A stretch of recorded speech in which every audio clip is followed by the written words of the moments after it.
میں آپ کو ایک بتاتا ہوں، میں کرکٹ جب کھیلتا تھا تو میں ابھی ٹیم میں بڑا چھوٹا تھا، ایک ورلڈ 11 بنی دنیا کی، اور آسٹریلیا میں سیریز تھی، کیری پیکر دنیا کی 2 ٹاپ کھلاڑی وہاں تھے. تو وہ پہلی دفعہ اتنا زیادہ کرکٹ کے اندر پیسہ آیا ہمارے اب تو کوئی مقابلے میں نہیں، لیکن ان دنوں میں بڑا پیسہ تھا وہ. تو ایک ورلڈ 11 تھی، ایک ویسٹ انڈیز تھی، ایک آسٹریلیا، 2 دنیا کی بیسٹ ٹیم تھی، اور ہم سارے جو دنیا کے باقی کھلاڑی تھے وہ ورلڈ 11 میں تھے. تو ہمارے ساتھ ساؤتھ افریقنز بھی تھے اس وقت، انگریز بھی تھے، ہم پاکستانی بھی تھے.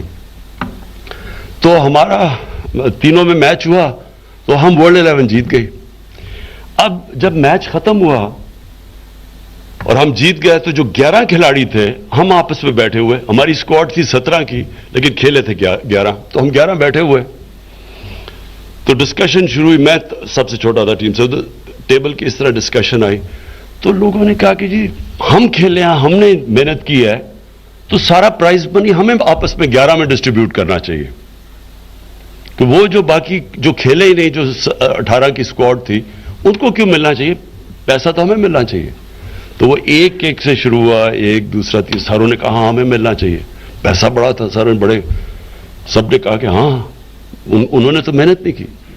ایک کھلاڑی تھا، میں یہ کبھی نہیں بھولتا، اس کا نام تھا ایلن ناٹ، انگلینڈ کا کھلاڑی تھا، اور وہ بڑا ایک ڈیواؤٹ کرسچن تھا، اللہ میں ماننے والا.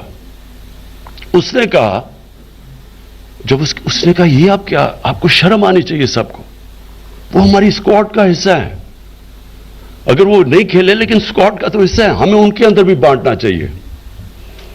اب آپ یہ سوچیں کہ ایک آدمی نے، باقی سارے کہہ رہے ہیں کہ ہمیں پیسہ آپس میں رکھنا چاہیے، ایک کہتا کہ نہیں ہمیں بانٹنا چاہیے، کیونکہ وہ سچ بول رہا تھا، وہ حق پہ کھڑا تھا، اس کی مورالٹی ہماری سب سے اوپر تھی.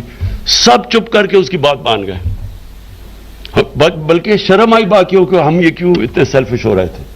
دیکھیں ایک انسان جب رائے حق پہ کھڑا ہوتا ہے، اس کا بہت بڑا امپیکٹ پڑتا ہے، اور جتنی اوپر پوزیشن ہوتی ہے اتنا ہی زیادہ امپیکٹ پڑتا ہے. میں جب میاں والی میں کیمپیننگ کرتا تھا تو ایک تھانے دار ایک تھانے میں ایماندار آ جاتا تھا، سارے ڈسٹرکٹ میں پتہ چل جاتا تھا کہ جی ایک تھانے دار آ گیا ایماندار. ایک ایس پی آ جاتا تھا، ساری ڈسٹرکٹ کو ٹھیک کر دیتا تھا.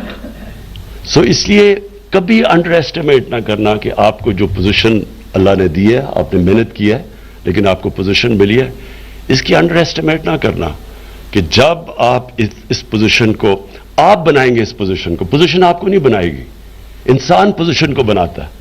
آپ جب اس پوزیشن کو صحیح طرح اس سے انصاف کریں گے تو آپ کی عزت بھی ہوگی. راستہ مشکل ہوگا، یہ میں آپ کو بھی بتا دوں کہ رائے حق کا راستہ ہمیشہ مشکل ہوتا ہے. نبی صلی اللہ علیہ وسلم کی آسان زندگی نہیں تھی، مشکل زندگی تھی، لیکن جب تک دنیا رہے گی لوگ ایک ہی لیڈر کو ماننے کے کہ اس سے بڑا انسان آیا نہیں.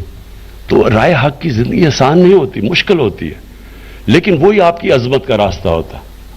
وہ آپ بے شک جتنی مرضی آپ کی زندگی میں مشکلیں آئیں، آپ سکون کی نیند سوئیں گے.